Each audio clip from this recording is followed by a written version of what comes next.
This evening on Pole Position we'll be talking about robotic automation, and we'll be talking with Giovanni Delia, Sole Director of Delia Srl from Gisano Buscone. Thank you and welcome. Good evening and thank you for inviting me.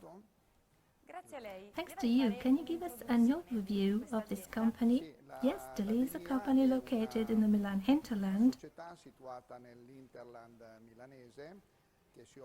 It works in the design and production of machinery, automation, robot cells for machinery and molds for rubber items. Rubber items that are used in the car sector, in household appliances, in the medical sector, for footwear, zootechnical goods, sports articles, so very many sectors, lots of sectors. Apart from tires, the tires that are usually used in cars. Of course, and the company has been working for years in partnership with manufacturers. For years, we have been working in partnership with manufacturers, major manufacturers and users of rubber molding machinery. In practice, we update the production processes, the automations,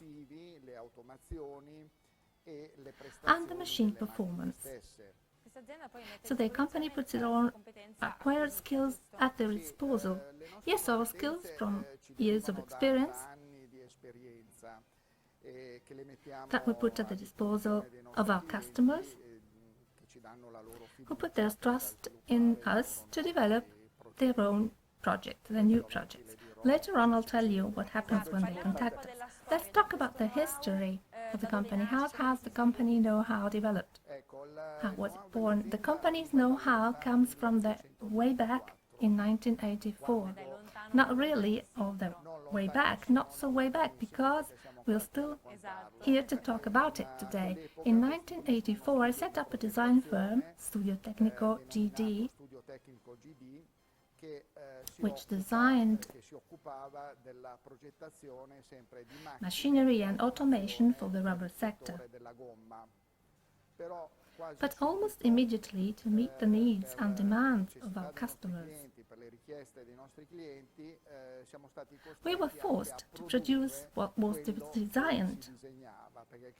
We presented our designs to our customers, but they didn't know who to contact to manufacture the machines. So we decided to create a network of external partners, each specialized in their own field. Our machines come in different sizes. Some are specialized for small pieces and some for large pieces. The machinery is customized for the customer, so each one is different. Exactly. Even at the time, we didn't design machinery for serial production. We always dealt with customized machinery because, particularly nowadays, automation is widespread. The customer needs that extra advantage over the competition.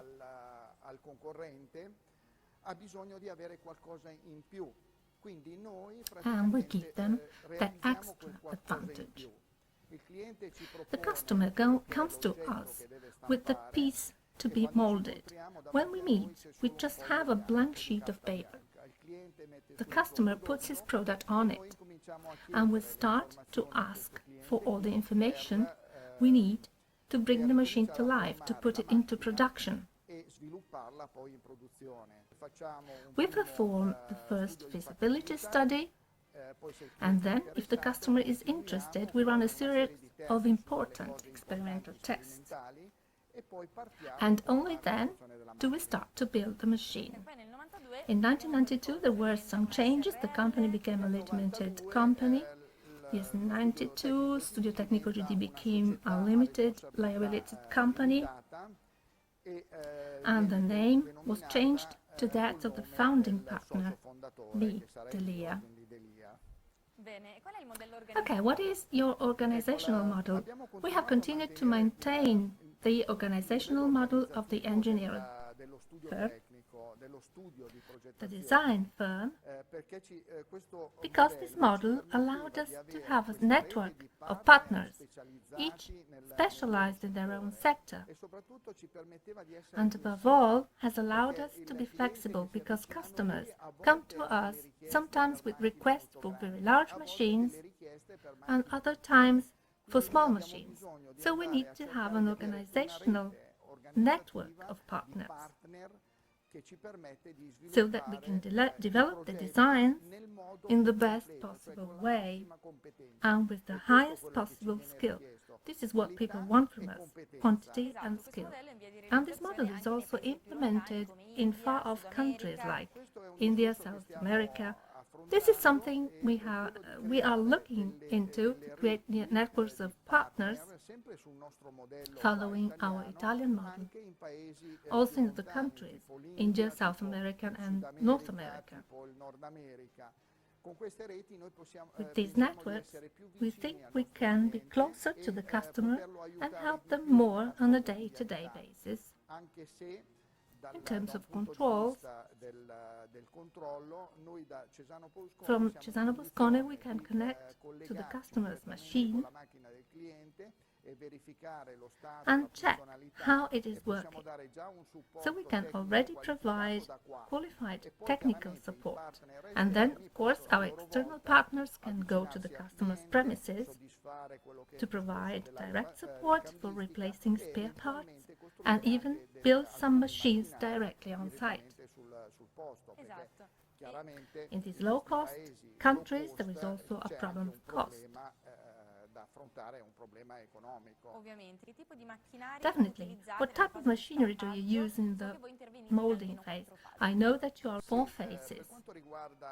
Yes, our skills lie mainly in the molding phase. And we divide it into at least 4 phases. The preparation of the materials to be used in the molding press,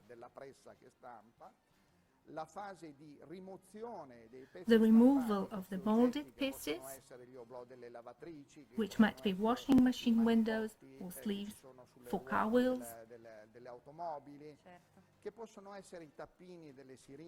They might be caps for syringes. We extract these pieces from the press, and while the press is running other work cycles, we finish the piece, check it and box it, ready for shipment. After this phase, which comes after molding, there is another phase on the line end. Practically at the end, we can check that there are no pieces which haven't been checked. And we deal with the product packaging. You also take part in international trade fairs. This is a very important activity for our company because, as we are quite small, we need visibility. But we have to be visible to a specialist audience. And we find this audience in international trade fairs. For example, in October we were at an important trade fair for our sector called K 2019, held in Düsseldorf. This trade fair is held every 3 years.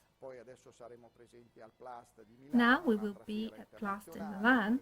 This is another international trade, just as we were at other fairs, Dubai, New Delhi, Mumbai. You go a lot of trade fairs. That's right, there are always good opportunities to get our name known, to be in contact with realities which are physically distant, because sometimes we can transmit contents very rapidly, but very often it is the contact and empathy created with customers that allows us to design great things. We can say that your strength lies mainly in customization, so meeting the needs of your customers. Yes, we work very closely with our customers. We allow them to use systems that they already have and try to customize the solution to give them something more. The skills come from far back in 1984. You have gained a lot of skills. Our skills were developed along with the first automatic machines.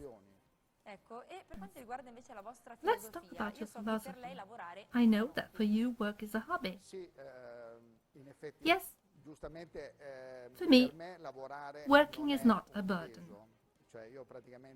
I enjoy being in the company. I have no trouble in working long hours.